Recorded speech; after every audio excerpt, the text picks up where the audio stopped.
Hey there, so we'll learn about abstract class today. Let's see what is abstract class, how to use, when to use, and how to write the abstract classes in Java. So abstract class is a class which is declared with the abstract keyword, and it can have abstract and non-abstract method. Non-abstract method are the methods with the body. Abstract method doesn't have body. Abstraction is the process of hiding the implementation details and showing only functionality to the user.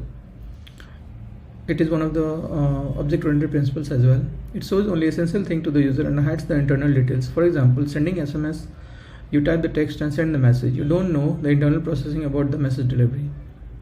Abstraction lets you focus on what the object does instead of how it does it. There are two ways you can achieve abstraction. One is through abstract class and another is with the help of interface.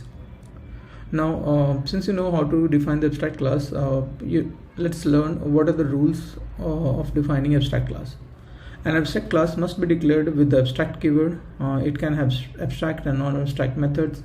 It cannot be instantiated. It can have final methods, and it can have constructor and static methods as well.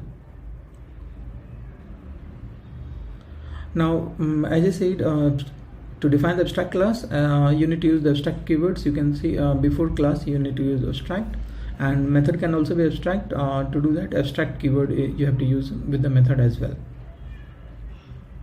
Sometimes people are confused between final class and abstract class. Both are different concepts. An abstract class can extend it by some other class.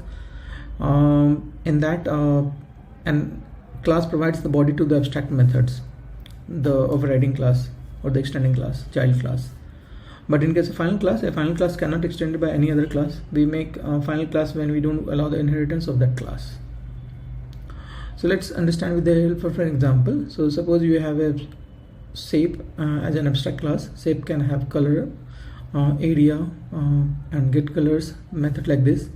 Anyone extending it will define color, area, get color methods. And they can and the extending class or the child class can have their own methods, variables as well, like circle or rectangle can have their own variable and method along with what it is getting from the abstract class. So abstract class can provide the template as well. Another example of an abstract class can be the bank account, like the basic things will remain in bank account class, abstract class, and saving account, current account, and fixed deposit account, these all can extend the bank account class. So this is also one of the real-time use case of an abstract class. Now sometimes people are confused between abstract class and interface, and they want to know the difference. So here the difference: abstract keyword is used in case of abstract class.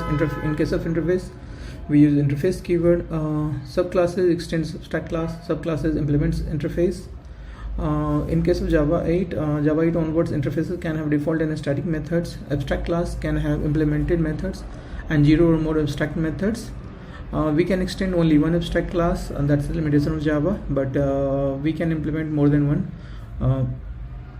interfaces.